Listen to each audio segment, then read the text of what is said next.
The cargo ship drifted through the asteroid belt like it had done 100 times before, checked his instruments and yawned. Another boring run from Ceres Station to Mars. He carried mining equipment, food supplies, and medical gear. Nothing exciting ever happened on these routes. He was wrong. The first sign of trouble came when his scanner went crazy. 12 unknown ships appeared on his screen, moving in formation. They were huge, much bigger than any human vessel he had ever seen. His heart started beating faster. He reached for the communication button. "This is cargo transport Blue 7 to any nearby station. I have unknown contacts. Repeat, unknown contacts in Sector 479. The response came quickly. "Blue 7, this is Mars Defense. We see them too. Hold your position. Do not approach." But the alien ships were already approaching him. Watched as one of them broke formation and headed straight toward his small cargo ship. He could see it now through his window. The ship was dark gray with strange markings on its hull. It looked like a predator fish from Earth's oceans. "They're coming right at me," shouted into his radio. "Activate your distress beacon. We're sending help." Slammed his fist on the red emergency button. The beacon started broadcasting his location across the solar system. Every human military base would know something was wrong. The alien ship attached itself to his cargo bay with a loud clang, heard drilling sounds. They were cutting through his hull. He grabbed the emergency oxygen mask and prepared for the worst. The door to his cargo bay exploded inward. 3 alien creatures stepped through the smoke. They were tall, maybe 7 feet, with 4 arms and skin that looked like blue leather. Their heads were elongated with multiple eyes. They carried weapons that glowed with green energy. One of them spoke in a language didn't understand. It sounded like grinding rocks mixed with clicking sounds. The alien pointed its weapon at and made a gesture. It seemed to want him to raise his hands. Raised his hands slowly. His mind was racing. First contact with aliens. This was actually happening. Far away on Mars, Commander stood in the defense station control room. Alarms were screaming. Red lights flashed across every screen. His crew moved quickly to their stations. "Report," commanded. A young officer named looked up from her console. "Sir, we have 12 alien vessels in our space. They've captured cargo ship Blue 7. The pilot activated his distress beacon before they boarded." "Have they responded to our hailing signals?" "Negative, sir. They're ignoring all communication attempts." Clenched his jaw. This was the moment humanity had feared and prepared for. They were not alone in the universe, and these visitors were not friendly. "Get me Admiral on the line. Alert all defense platforms. I want every ship we have ready to launch in 10 minutes. On Luna Base, Doctor was studying ancient star charts when her computer terminal started beeping. She looked at the emergency message and felt her blood turn cold. Unknown alien contact. Hostile action in progress. She had spent her entire career preparing for this moment. She was one of Earth's best, trained to communicate with alien species, but she had never actually expected to use these skills. Grabbed her travel bag, already packed for emergencies, and ran toward the shuttle bay. If these aliens could be talked to, she needed to be there. Back in the cargo ship, sat on the floor with his hands behind his head. The aliens were examining his cargo. They seemed confused by the mining equipment. One of them picked up a protein bar and scanned it with a small device. It made angry clicking sounds and threw the bar away. The lead alien spoke into a communication device. Couldn't understand the words, but he understood the tone. They were reporting to someone. These were scouts. Survey ships. The alien turned to and pointed at him, then pointed at Earth visible through the ship's window. It was asking a question. Nodded slowly. "Yes, I'm from Earth, that's my home." The alien's multiple eyes widened. It spoke rapidly into its device, sounding agitated. The other aliens moved closer too, studying him like he was a strange animal. One alien reached out and grabbed his arm, feeling his muscles. It seemed surprised by something. It squeezed harder, testing his strength, winced but didn't cry out. The alien let go and stepped back. It spoke to the others in what sounded like alarm. Admiral's face appeared on every screen in the Mars Defense Station. He was an older man with gray hair and hard eyes. He had fought in the water wars on Earth and the colony rebellions on Europa. Nothing scared him anymore. "Listen carefully," said. "We don't know who these visitors are or what they want, but they have attacked a civilian ship. They have entered our territory without permission. This is not first contact. This is an invasion." Felt his stomach tighten. "We will follow first contact protocols," continued. "We will try to communicate. We will offer peace. But make no mistake, commanders. If they refuse peace, we will show them why humanity has survived on a death world for 200,000 years. Prepare for battle. Out." The screen went dark. Looked at his crew. Young men and women who had trained for this but never believed it would happen. They looked scared but determined. "You heard the Admiral said. Battle stations. And someone get Doctor here as fast as possible. If we're going to talk to these things, we need her." In the darkness of space, the fleet commander reviewed the data from the boarding party. The species was called human. They had already spread beyond their home planet. They had colonies, weapons, and organized military forces. This changed everything. The survey was supposed to be simple. Chart a primitive world, catalog its resources, recommend conquest. But these humans were not primitive. The commander sent a message back to the Empire. It would take weeks to arrive. Until then, they were on their own. The commander looked at the blue and green planet called Earth. It looked beautiful, peaceful, but the commander felt something unusual, a feeling the rarely experienced. The commander felt nervous. The conference room was crowded with officers and scientists. Commander stood at the front, waiting for Admiral to speak. Doctor sat at the table, her fingers moving rapidly across her translation computer. Beside her, communications officer monitored every signal from the alien fleet. "They're broadcasting now," announced, repeating message on multiple frequencies. Doctor's computer processed the alien language. Mathematical patterns appeared on her screen. She worked quickly, building a basic translation matrix. After 20 minutes, words began to form. "I have something," said. "It's rough, but I can understand the basic meaning." "Let's hear it," Admiral said. Read from her screen. "Attention, primitive species. You are now within the survey zone of the Empire. Cease all military activity. Prepare to receive our representatives. Resistance will result in planetary sanctions." The room went silent. "Planetary sanctions," repeated. "What does that mean?" "I think it means they'll attack Earth," said quietly. Admiral leaned forward. "Send them a response. Tell them Earth and all her colonies are sovereign territory. Tell them we welcome peaceful contact, but we will defend ourselves if attacked." Typed rapidly, converting the message into the alien language. Transmitted it. They waited. The response came 5 minutes later. His face went pale as she read it. They say we don't have the authority to claim sovereignty. They say primitive species must submit to advanced civilizations. They're demanding we surrender our outer colonies immediately and prepare Earth for integration into their empire. His expression didn't change. "Send one more message. Tell them humanity does not surrender. Tell them to leave our space immediately or face the consequences." "Sir," interrupted, "should we really threaten them? We don't know how powerful they are." "They don't know how powerful we are either," replied. "Send the message, Doctor."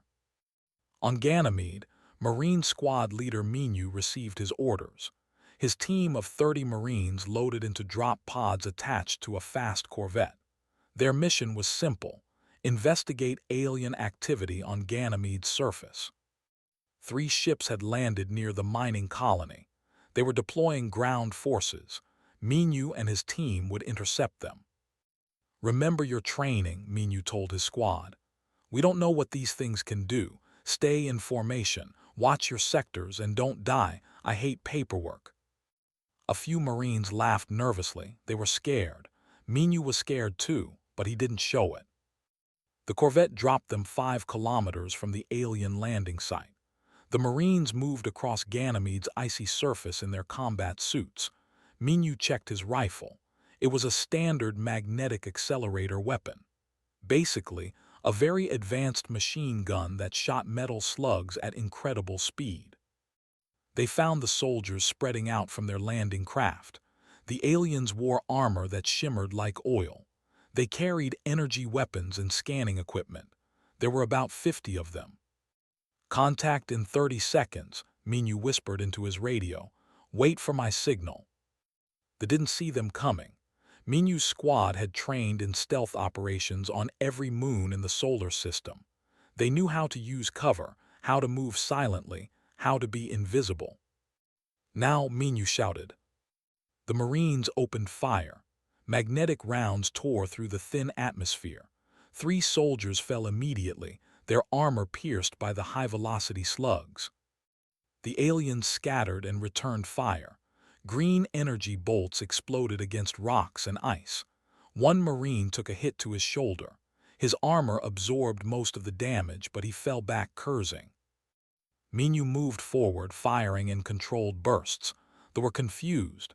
They had expected easy targets, primitive weapons, scared defenders. Instead, they faced trained soldiers who moved like predators. A soldier charged at Minyu with what looked like an energy blade. Minyu dropped his rifle and pulled out his combat knife.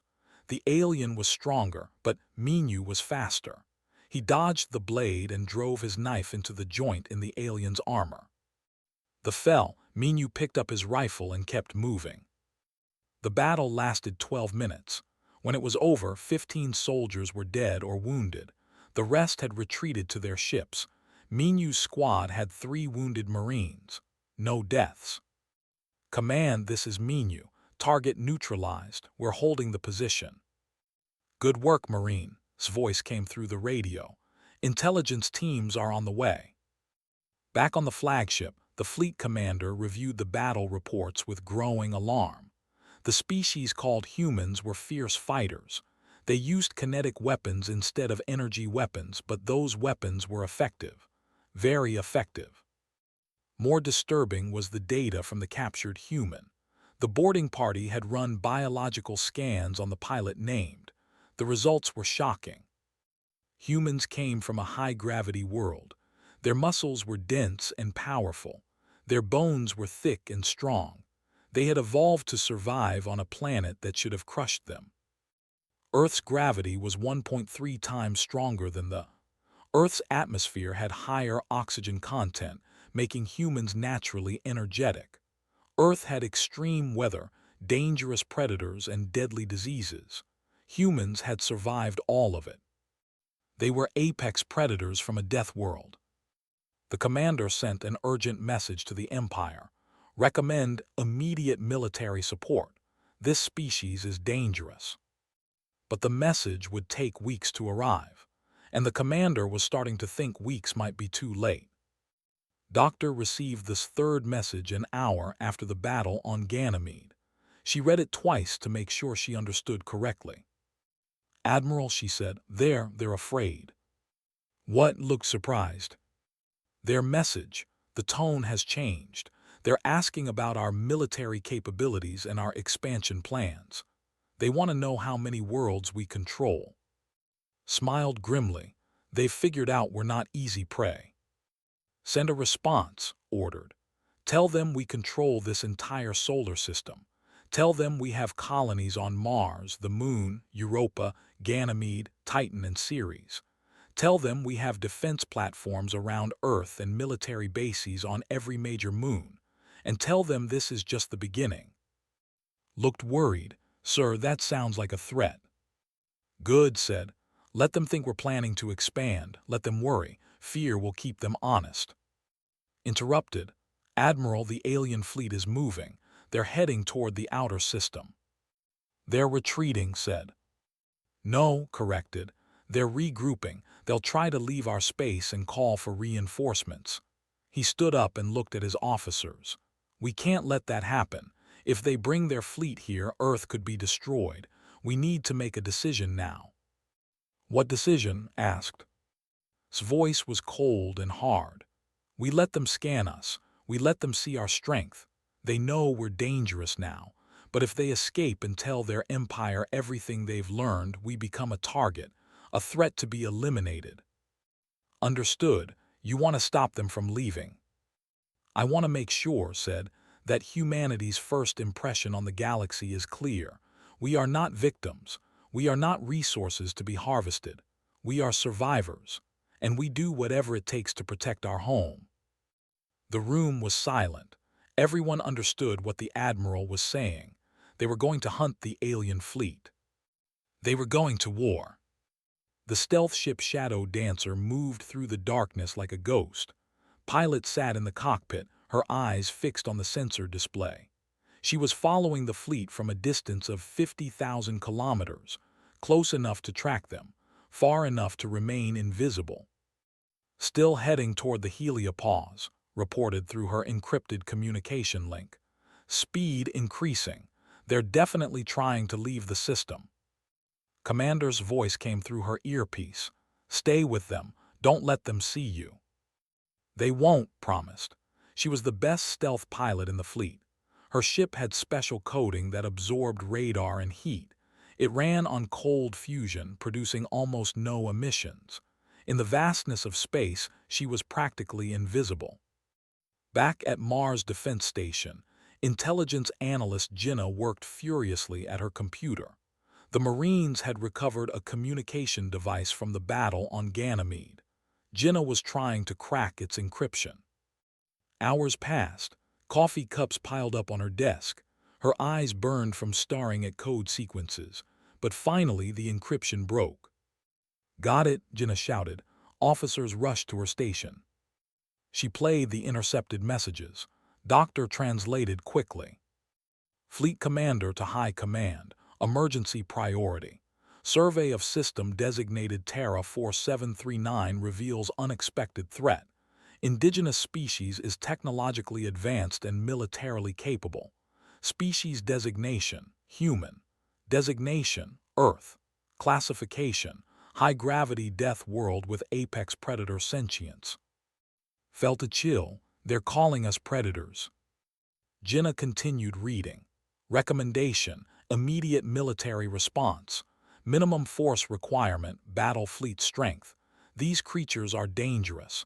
They fight without fear. Their weapons are primitive but effective. Their physical capabilities exceed standard by significant margin. There's more, said, reading the next message.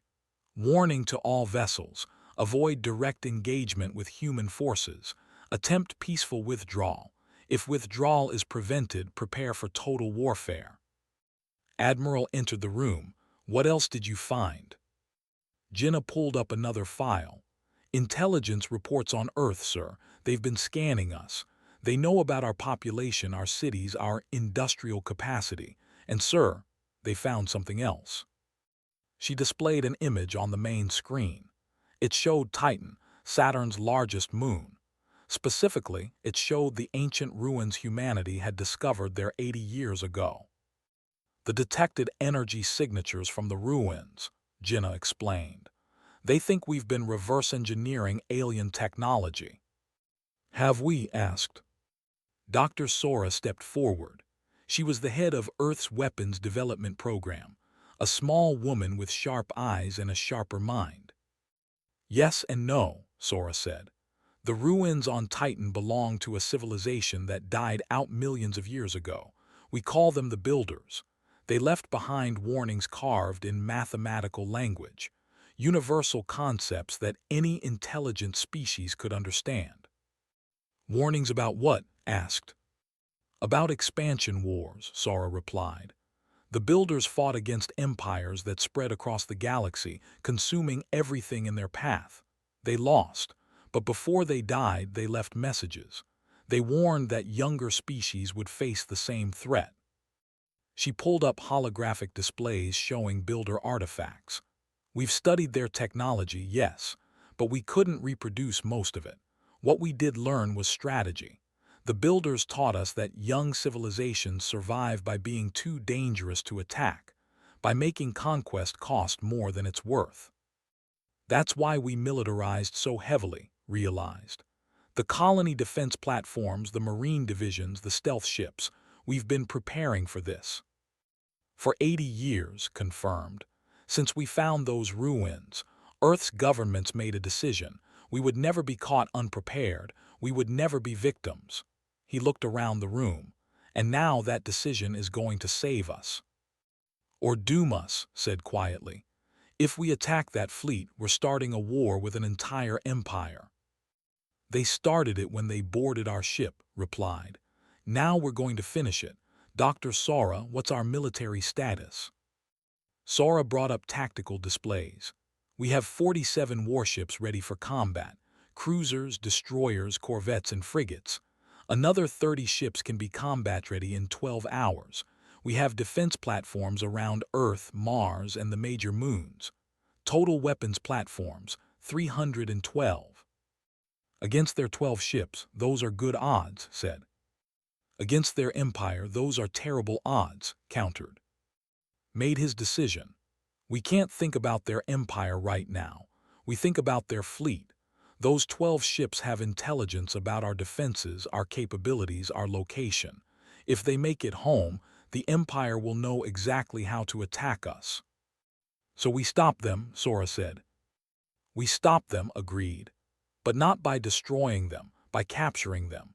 We need to send a message that humanity is strong enough to win but civilized enough to show mercy. We prove we're not mindless predators. We're intelligent, strategic, and dangerous.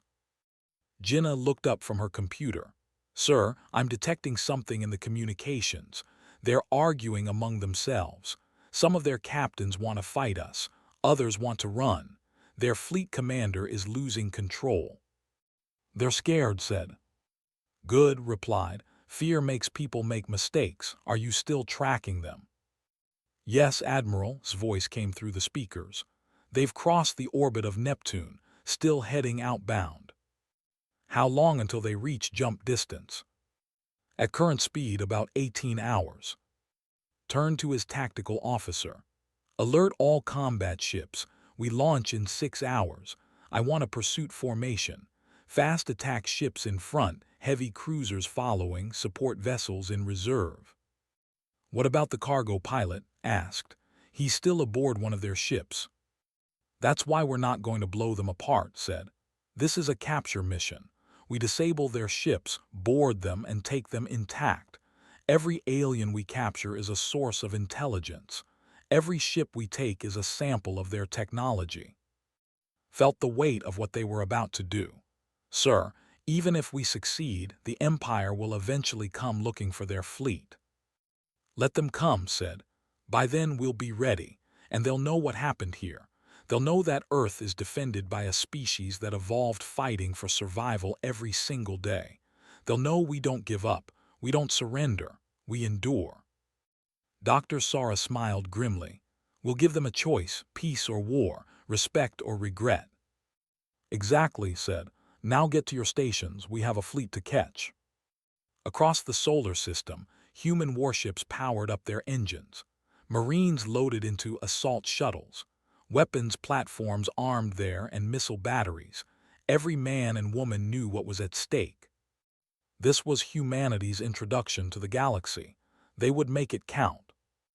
On the Shadow Dancer watched the fleet through her sensors. She could see their formation breaking down. Ships were spreading apart, communications were chaotic. They were panicking. They know we're coming, whispered. She was right. Aboard the flagship, the fleet commander stared at the sensor display with growing dread. Human ships were launching from Mars, from the Moon, from hidden bases throughout the system. Dozens of them, maybe more than 100. The commander had made a terrible mistake. This was not a primitive species. This was a civilization that had weaponized an entire solar system. The commander opened a channel to all ships. Prepare for emergency jump. We're leaving this system immediately. But even as the order went out, the commander knew it was probably too late. The humans were closing in. And humans, the commander now understood, were very good at hunting. The human fleet moved through space like a pack of wolves. Commander stood on the bridge of the destroyer Storm Chaser, watching the tactical display. 43 ships were under his command. More were joining the pursuit every hour. Distance to target, asked. 1,000,000 kilometers and closing, his navigation officer reported. They're trying to accelerate, but they're having engine problems. Smiled. The ships were fast in straight-line travel, but they burned fuel quickly. Human ships used gravity-assist maneuvers, swinging around planets and moons to build speed without wasting resources. It was slower at first, but more efficient over long distances. Time to intercept. 4 hours, sir. On the Shadow Dancer had moved closer to the fleet. She was now only 10,000 kilometers away, close enough to see details on her sensors. She reported directly to Admiral. Admiral, 3 of their ships are falling behind. Engine damage, I think. The other 9 are continuing toward the heliopause. Can you get closer to the damaged ships? Already on it, sir. Adjusted her trajectory, bringing her stealth ship alongside one of the damaged vessels. She activated her high-resolution scanners. The alien ship was massive, maybe 3 times the size of a human destroyer, but it was clearly in trouble. Atmosphere was venting from several hull breaches. Its engines were firing irregularly. This one's crippled, reported. Should be easy to capture. Negative's voice came through. We want the flagship. The command ship will have better intelligence and more advanced systems. Can you identify which one it is? Studied the fleet formation.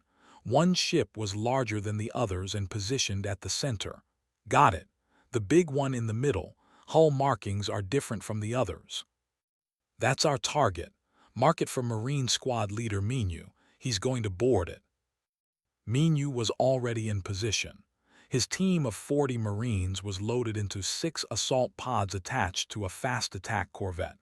The corvette was called the Spear, and it lived up to its name. It was built for one purpose, getting Marines into enemy ships quickly. Minyu, this is Admiral. Your target is the flagship. We need you to disable their communications before they can send a warning to their empire. Understood, sir, Minyu replied. What about the pilot? He might be on that ship. Find him if you can, but the mission comes first. Minyu didn't like it, but he understood. One civilian's life versus Earth's security. It wasn't a fair choice, but war never was. The Spear accelerated toward the fleet. Ships provided covering fire, launching missiles that exploded around the alien vessels. The returned fire with energy weapons, but their aim was poor. They were panicking. Launch pods, Minyu ordered. 6 assault pods shot away from the Spear like bullets. They were small, fast, and armored. Each one carried 6 or 7 Marines in full combat gear. The pods used minimal propulsion, making them hard to detect until it was too late. The flagship never saw them coming. The pods slammed into the ship's hull and drilled through the armor.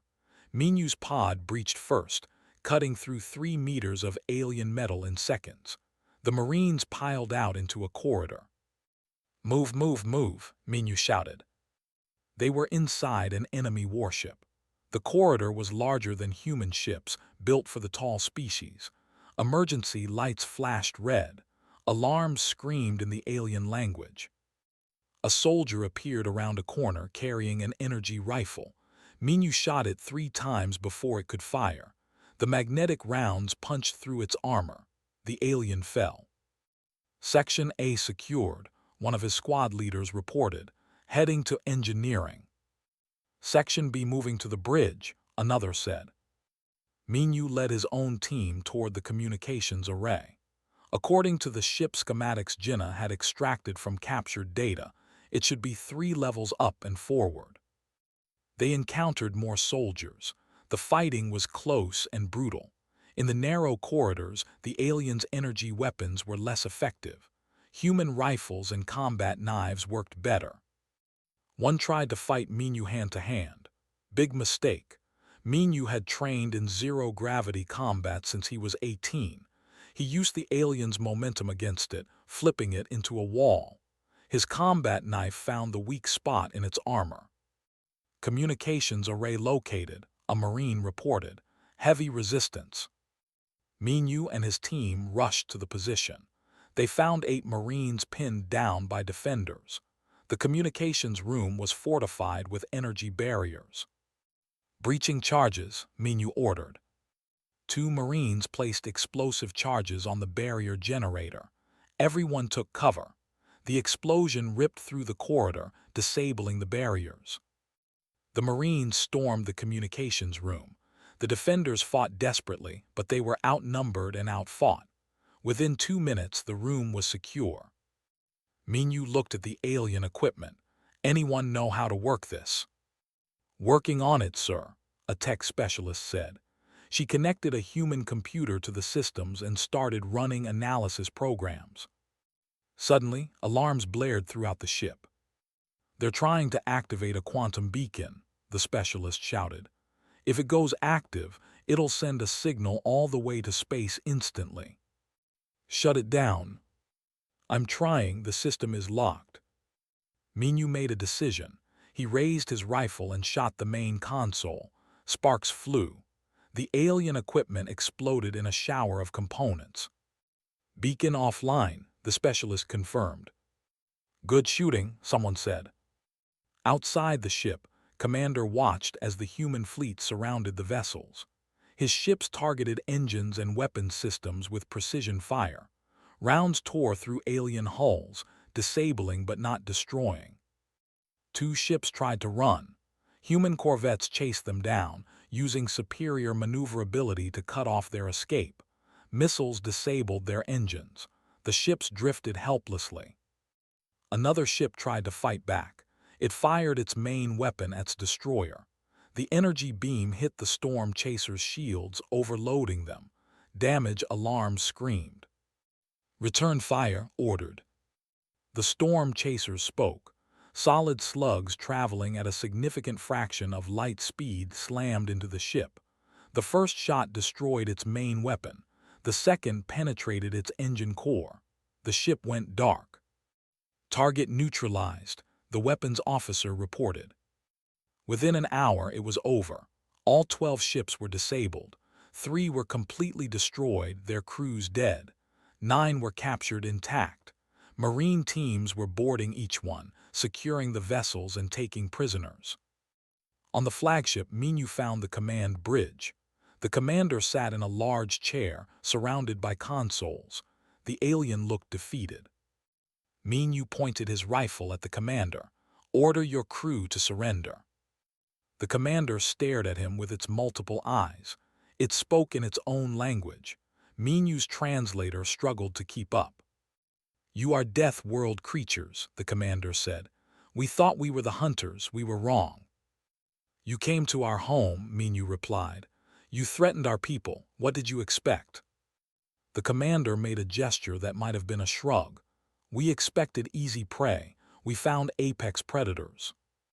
A Marine rushed onto the bridge. Sir, we found the cargo pilot is alive. Minyu felt relief wash over him. At least something good had come from this. The commander spoke again. Your species will not survive contact with the greater galaxy. The Empire is just one of many. Stronger empires exist. They will see you as a threat. They will destroy you. Let them try, Minyu said. We've been fighting for survival since we climbed down from the trees. We're good at it. The commander was silent for a moment. Then it said something that surprised Minyu. I believe you. Commander received the report from Minyu and immediately contacted Admiral. Sir, all hostile ships captured or destroyed. Casualties are minimal. We have approximately 300 prisoners. Excellent work, Commander, replied. Bring them to the processing station at Ceres. We need to decide what to do with them. What about their empire? They'll come looking eventually. I know, said. That's why we're going to send them a message they'll never forget.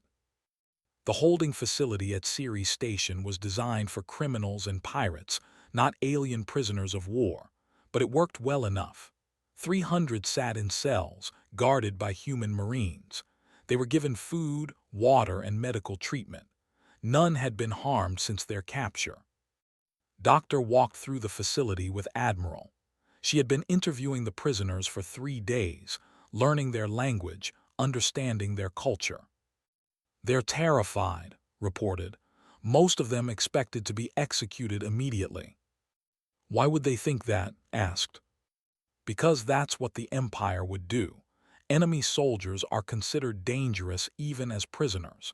They don't take captives unless they need slave labor. Stopped walking, they enslave their prisoners. Yes, sir.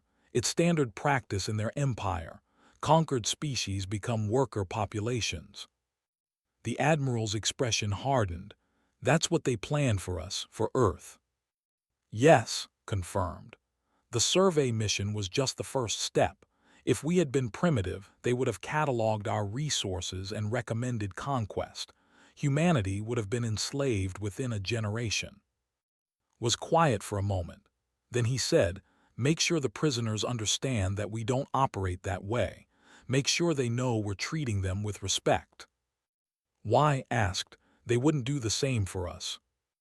Because we're better than they are, replied simply, and because we need them to tell their empire the truth about humanity. In another section of the station, intelligence analyst Jinnah worked with a team of technicians. They had taken apart every piece of technology they could find.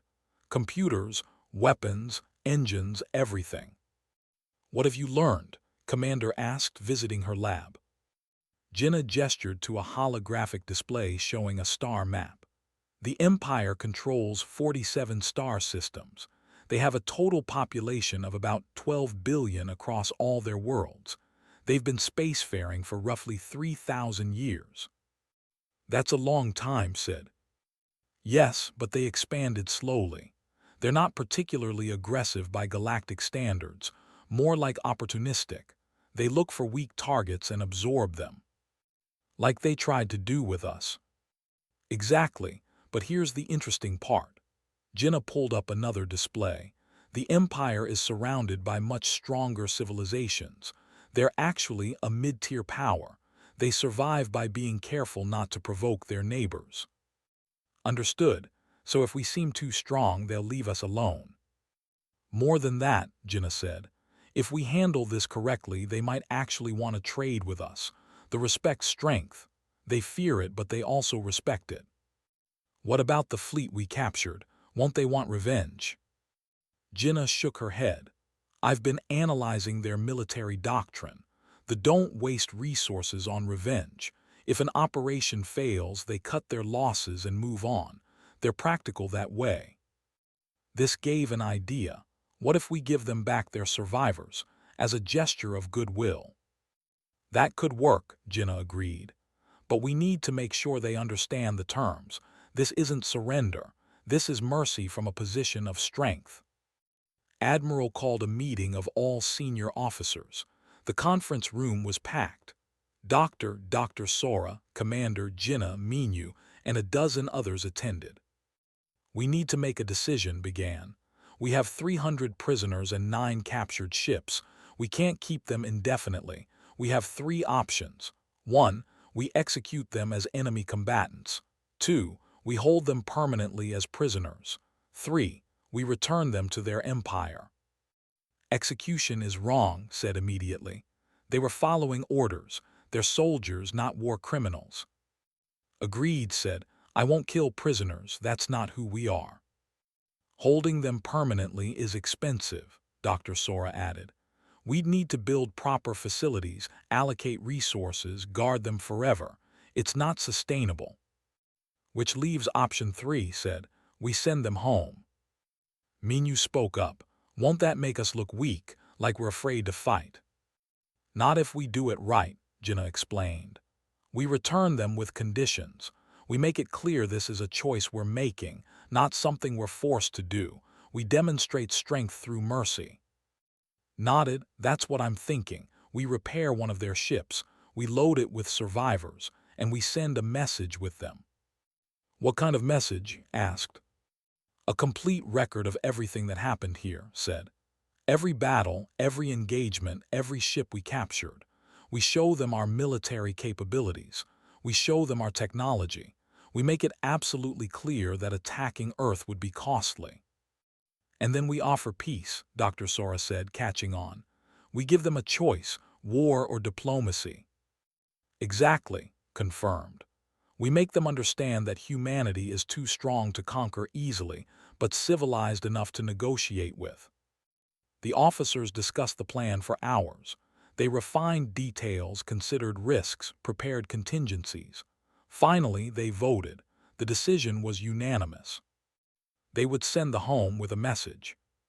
2 weeks later, cargo pilots stood in the hangar bay watching the prisoners board their repaired ship. The aliens moved slowly, still processing what was happening. Many of them kept looking at their human guards, confused by the lack of hostility. The commander approached Admiral. Through Doctor's translation, it spoke. I do not understand your species. You captured us.